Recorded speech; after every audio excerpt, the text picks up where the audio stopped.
तो अजीत पवार के साथ जब आप समर्थन में सरकार बना रहे थे महाराष्ट्र में, तब आपका वंशवाद कहाँ था? को पंजाब में हिस्सेदारी चाहिए थी सत्ता में, तो तब कोई वंशवाद नहीं था। अनुप्रिया पटेल, अगर हम उनकी बात करें, वो अपने फादर की लेगेसी को आगे बढ़ा रही हैं, अपने फादर की राजनीति को आगे बढ़ा रही हैं, तो आपको वंशवाद नहीं दिखता है। आपने जय शाह जी को गद्दी पे बिठाया है बीसीसीआई की, तब आपका वंशवाद क्या था? आज का भारत पूंजीवादियों का ही भारत है। आप 2014 में ये विजन लेके आए थे, सबका साथ सबका विकास। आपने तो हमें बताया ही नहीं था 2014 में कि आप सब कुछ बेच के हमें और भी बुरी हालत में डाल देंगे। हम तो बहुत अच्छी स्थिति में थे। नमस्कार, मैं नुपुर बर्नवाल, आप देख रहे हैं नेशनल दस्तक। तो आज हम बात करने वाले हैं परिवारवाद की। मोदी जी जो कहते हैं हमेशा कि परिवारवाद के वो खिलाफ हैं, वंशवाद के खिलाफ हैं, तो क्या वो किस तरह की राजनीति करते हैं? आज हमारे साथ मौजूद हैं इस वक्त सकीना मैम। तो आइए उनसे बात करते हैं, इस पर उनकी क्या राय है परिवारवाद को लेकर के, मोदी जी के बारे में वो क्या सोचती हैं, उनसे पूछते हैं। परिवारवाद की अगर बात की जाए, अगर मोदी जी कई सालों से ये बात कह रहे हैं कि परिवारवाद की राजनीति के वो बहुत खिलाफ हैं, वंशवाद की राजनीति के वो बहुत खिलाफ हैं। अब जब बात निकली है नुपुर, तो फिर बहुत दूर तलक जाएगी। हम जो परिवारवाद की जो परिभाषा है, खासकर बीजेपी की जो परिभाषा है, तो हम उसकी शुरुआत क्यों ना महबूबा मुफ्ती से ही करें। अगर हम बात करें महबूबा मुफ्ती की, जिनके साथ गठबंधन में भाजपा ने सरकार बनाई थी और सरकार बनी महबूबा मुफ्ती से, और अगर हम द कश्मीर फाइल्स का मुद्दा अगर आज का हम देखें, अगर हम 1990 के दशक में जाते हैं, तो जिस टाइम महबूबा मुफ्ती साहब के जो फादर थे, मुफ्ती साहब, वो गृह मंत्री थे और वीपी सिंह की सरकार में भाजपा के समर्थन से सरकार चल रही थी। और उस टाइम पे मंडल बनाम कमंडल की राजनीति बहुत ज़ोरों शोरों पे थी। वीपी सिंह जो है वो मंडल कमीशन आयोग को लागू करना चाहते थे, लेकिन भाजपा की जो सरकार थी, भाजपा के जो मंत्रिमंडल था, वो इसके बहुत खिलाफ था। शुरू से वो खिलाफ रहे हैं, रिजर्वेशन के वो हमेशा से खिलाफ रहे हैं। तो SC ST OBC माइनॉरिटी के जो हक अधिकार की हम बात करते हैं, वो इन चीज़ों के शुरू से खिलाफ रहे हैं। और उनकी ये विचारधारा भी है कि हम रिजर्वेशन को ख़त्म करना चाहते हैं, हम नहीं चाहते कि पिछड़े समाज को, वंचित समाज को उनका हक अधिकार मिले। लेकिन अगर हम बात वंशवाद की अगर इसमें करते हैं, तो इसमें वंशवाद ये दिखता है कि आप अगर महबूबा मुफ्ती के साथ सरकार बना सकते हैं, जो मुफ्ती साहब की, जिनको कश्मीरी पंडितों का जो नरसंहार हुआ, उस नरसंहार का जिम्मेदार जो है उनको माना जाता है कि उस टाइम पे उन्होंने एक्शन नहीं लिया। उस टाइम पे अगर वो एक्शन लेते, आर्मी को भेजते, या जो दिल्ली की सरकार थी, जो दिल्ली की सत्ता पे लोग काबिज थे, जिसमें भाजपा भी थी, समर्थन में सरकार चला रही थी, उन्होंने भी एक्शन नहीं लिया, क्योंकि उस टाइम उनका पूरा फोकस जो है OBC रिजर्वेशन पे था, जिसको वो ख़त्म करना चाहते थे। उस रिजर्वेशन को ख़त्म करने के लिए उन्होंने कश्मीर की तरफ देखा ही नहीं। कश्मीर में जो नरसंहार हुआ, उस टाइम पे भाजपा ने, खासकर भाजपा के नेताओं ने उस चीज़ को रोकने के लिए उस टाइम पे कोई एक्शन नहीं लिया। आप क्या समझते हैं कि उस टाइम पे जो एक्शन नहीं लिया गया, क्या ये होने दिया गया? क्या वो लोग चाहते थे कि ऐसा हो, ताकि वो 2022 में इस चीज़ को प्रोजेक्ट कर पाएँ, एक ऐसी फिल्म बनाई जाए कि कश्मीरी पंडितों का अगर नरसंहार हो रहा है तो हम उस पर कोई भी एक्शन नहीं लेंगे, क्योंकि इसमें हमारा इंटरेस्ट है, क्योंकि सन 2022 में हम अपनी रोटियां सेकेंगे इस मुद्दे पे। हम दिखाएंगे कि देखो, उस टाइम हम सरकार में थे, हम कुछ नहीं कर सकते थे, लेकिन 2022 में हम बहुत कुछ कर सकते हैं। उस टाइम आपने एक्शन क्यों नहीं लिया? और फिर महबूबा मुफ्ती के साथ ही, जिनके फादर को सबसे ज़्यादा जिम्मेदार माना जाता है कश्मीरी पंडितों के साथ जो भी कुछ ज़ातियाँ हुई उस टाइम पे, जो भी कुछ हुआ, जो इस फिल्म में भी दिखाया गया है, जो बहुत गलत हुआ, किसी भी संप्रदाय के लोगों के साथ अगर कुछ भी अन्याय होता है, हत्या होती है, तो वो गलत है। वो हम किसी जाति विशेष से उसको जोड़ के ना देखें। इस तरीके से दलितों पे भी बहुत अत्याचार होते हैं, पिछड़े वंचित समाज पे भी बहुत अत्याचार होते हैं, लेकिन मोदी जी उसके बारे में कुछ नहीं बोलते, ना कोई फिल्में बनाते हैं। इस तरह की कई फिल्में बनी है, मसान है, सैराट है, और द शूद्रा राइजिंग है, आप जय भीम की बात करिए, आप परजानिया की बात करिए, तो बहुत सारी ऐसी तमाम फिल्में हैं जो दिखाती हैं कि पिछड़े समाज पे क्या अत्याचार हुए हैं। लेकिन मोदी जी उसका प्रचार प्रसार नहीं करते हैं, क्योंकि मोदी जी को हर चीज़ को राजनीति की चाशनी के नज़रिए से देखना होता है। उनका सेल्फ इंटरेस्ट किस में है। तो बात हम वंशवाद की कर रहे थे, तो एक वंशवाद तो शुरू होता है हमारा महबूबा मुफ्ती साहब से। तब मोदी जी को कोई वंशवाद नहीं दिखा। तब अनुपम खेर साहब क्यों नहीं सामने आए कि अरे यही तो हैं, यही तो इनके फादर थे जिन्होंने उस टाइम पे कोई एक्शन नहीं लिया और हम लोगों को पलायन करना पड़ा।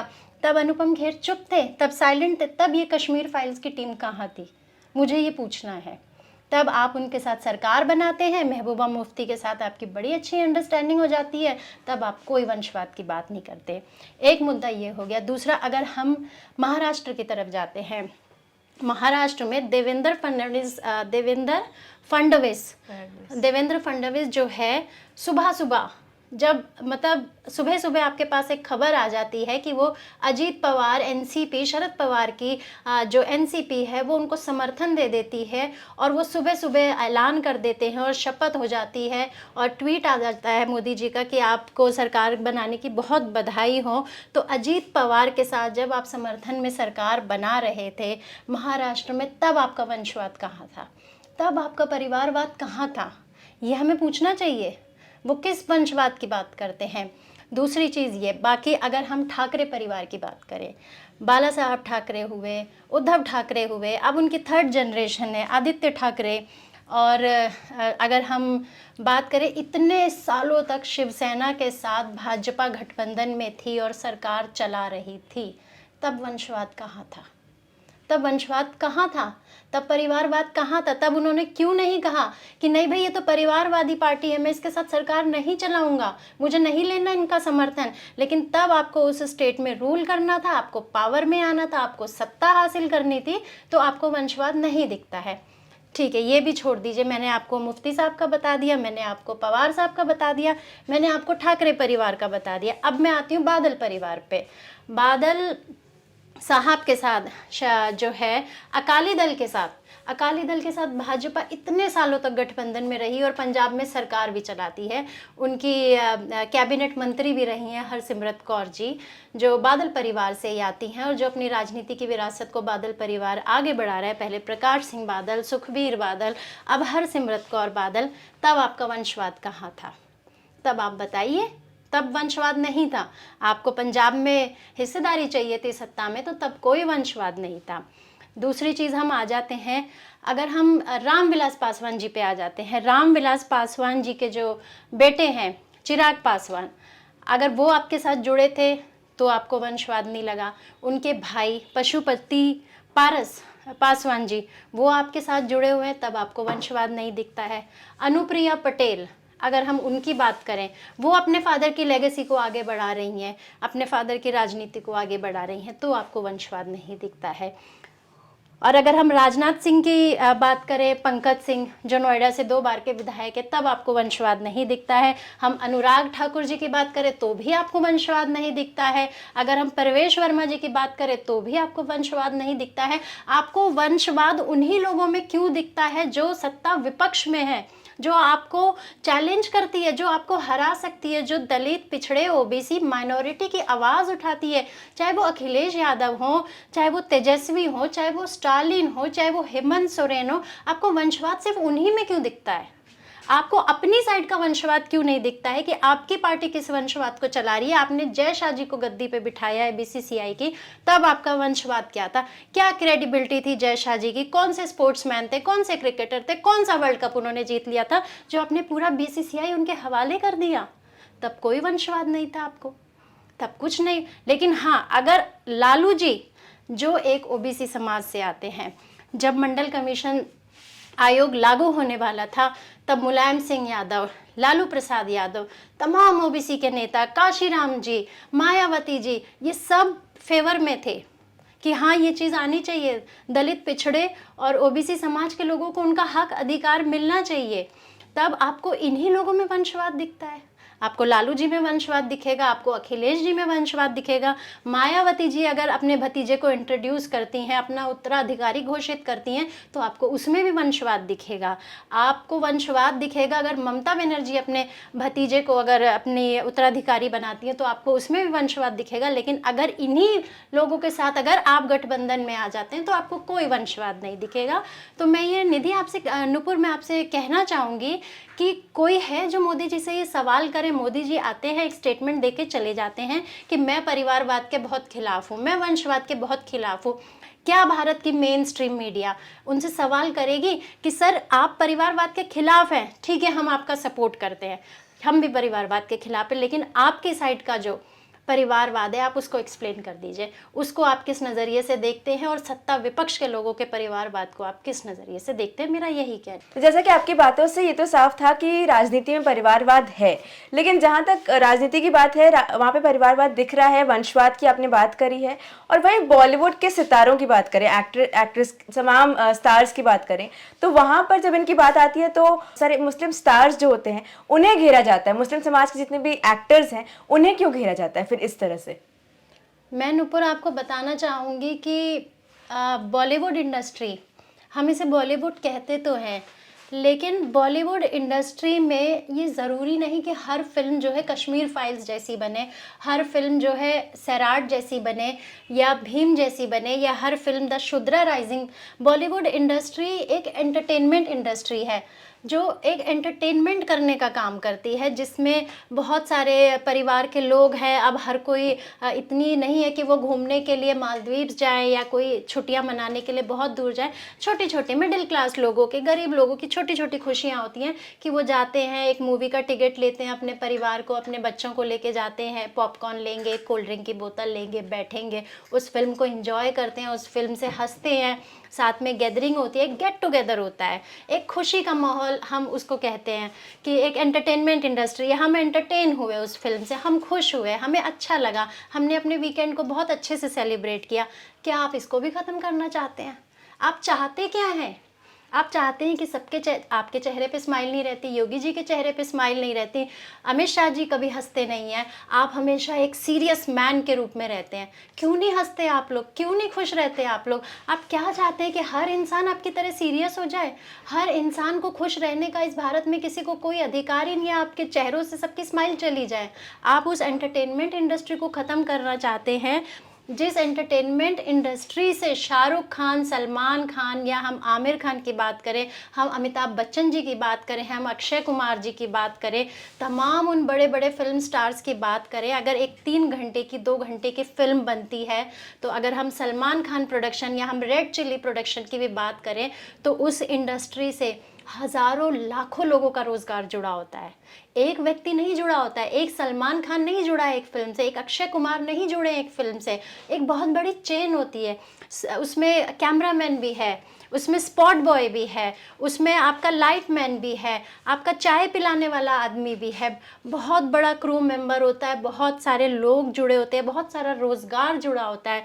लोग मतलब वो लोग उनकी अपना 1000 रुपये पे कोई काम कर रहा है, कोई 500 रुपये की डेली चार्ज कर रहा है, 30-40 हज़ार रुपये वो महीने का कमा लेते हैं, अपने परिवार का गुजर बसर करते हैं।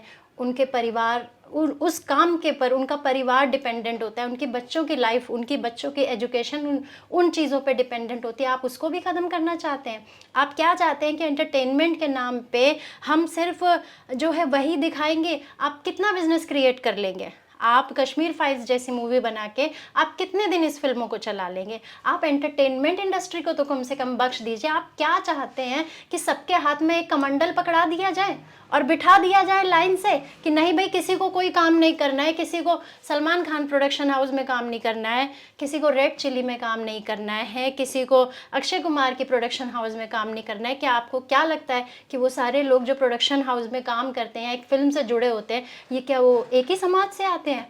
हर तरह के लोग हैं उसमें, हर जाति वर्ग के लोग हैं। और ये तो अच्छी चीज़ है कि एंटरटेनमेंट इंडस्ट्री बढ़ती है तो उससे हमें रोज़गार मिलता है, बहुत बड़ी इंडस्ट्री। आप बेरोज़गार करना चाहते हैं या फिर आप चाहते हैं कि जो आपकी आइडियोलॉजी है सारे गोबर के उपले ही बनाते रहें? क्या हम जीवन अपना गोबर पे ही निर्भर कर दें? क्या ये आप चाहते हैं? तो ये हमें पूछना पड़ेगा कि आप क्यों टारगेट करते हैं।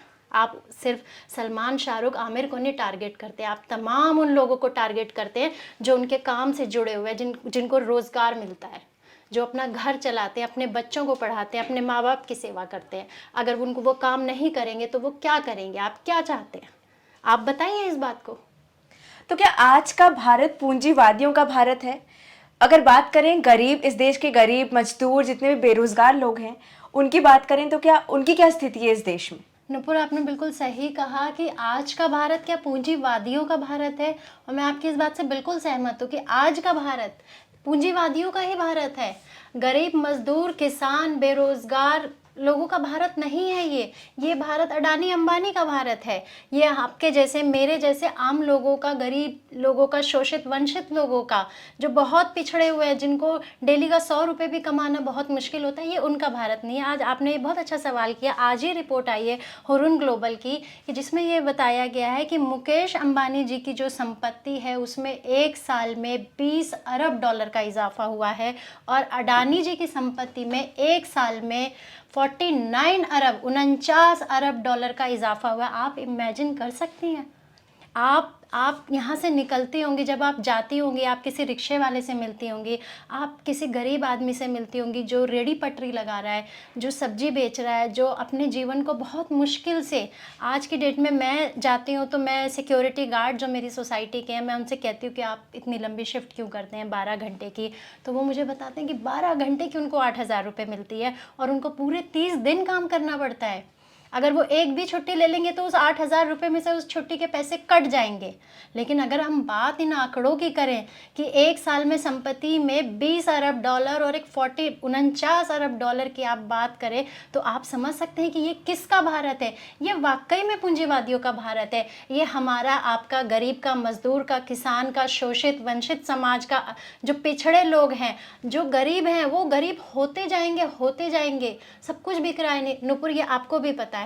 LIC बेच दी, रेल बेच दी, BHEL बेच, तमाम कंपनियां बेच दी, भारत पेट्रोलियम बिकने वाली है, इंडियन एयरलाइंस बिक गई है। तमाम ऐसी संस्थाएं हैं जिनका निजीकरण हो रहा है। निजीकरण इसलिए किया जा रहा है कि आरक्षण को ख़त्म कर दिया जाए। आरक्षण को ख़त्म करने के लिए भी पूरी स्ट्रैटेजी बनाई जा रही है।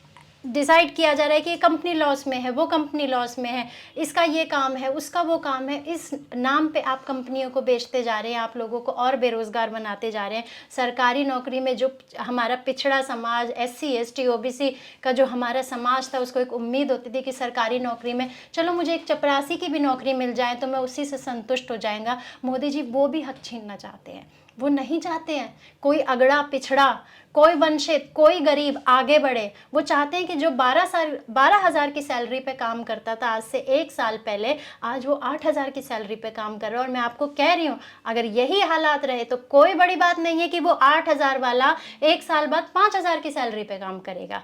आप समझ सकती हैं कि ये किसका भारत है। ये वाकई में पूंजीवादियों का भारत है। और भगत सिंह ने एक बहुत अच्छी बात कही थी कि लोगों को आपस में लड़ने से अगर रोकना है तो उन्हें ये बताना होगा कि हमारा असली दुश्मन पूंजीवादी लोग हैं। हमें पूंजीवादी लोगों से, हमें भारत सरकार से हमें ये पूछना होगा कि क्या कारण है कि सिर्फ 2 लोगों की इस देश में इतनी ज़्यादा ग्रोथ होती है और बाकी के सब लोग कहाँ हैं? हम कहाँ स्टैंड कर रहे हैं? हम कहीं नहीं हैं। अगर इसी तरीके से हालात चलते रहे हमारे देश के, तो जो हमारा गरीब तबका है, मज़दूर है, जो 200 रुपये की दिहाड़ी भी नहीं मिल रही जिसको, जो किसान है वो 30 रुपये भी नहीं डेली के कमा पा रहा है, एक मज़दूर लोग हैं, रेडी पटरी वाले हैं, उनको आप हटा देते हैं कि ट्रैफिक हो रहा है, ये हो रहा है। आप चाहते ही नहीं है लोग काम करें। आप चाहते क्या हैं? आप किस दिशा में हम लोगों को धकेल रहे हैं? हमने तो सोचा था हम आगे जाएंगे। आप 2014 में ये विजन लेके आए थे, सबका साथ सबका विकास। आपने तो हमें बताया ही नहीं था 2014 में कि आप सब कुछ बेच के हमें और भी बुरी हालत में डाल देंगे। हम तो बहुत अच्छी स्थिति में थे। हमारी GDP की ग्रोथ उस टाइम पे बहुत अच्छी थी।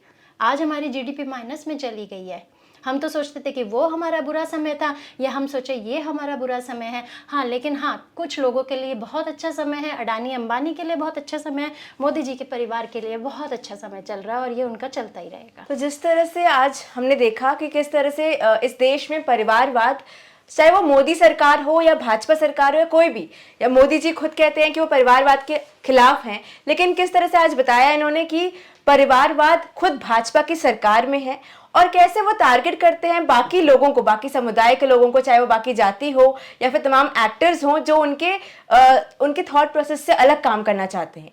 वो हर चीज़ को कंट्रोल करना चाहते हैं। तो इस तानाशाही को क्या कहेंगे? इस बातचीत पर आपकी क्या राय है, हमें कमेंट बॉक्स में ज़रूर बताएं। और ऐसी चीज़ डिस्कशंस के लिए आप देखते रहिए नेशनल दस्तक। धन्यवाद। नेशनल दस्तक की आपसे गुजारिश है कि अगर इसको बचाना चाहते हैं तो नेशनल दस्तक को सब्सक्राइब करने के लिए रेड कलर के सब्सक्राइब बटन को दबाएं, फिर बेल आइकन की घंटी दबाएं। नेशनल दस्तक को बचाने के लिए बहुत जरूरी है कि हर खबर को शेयर करें, लाइक करें, कमेंट जरूर करें।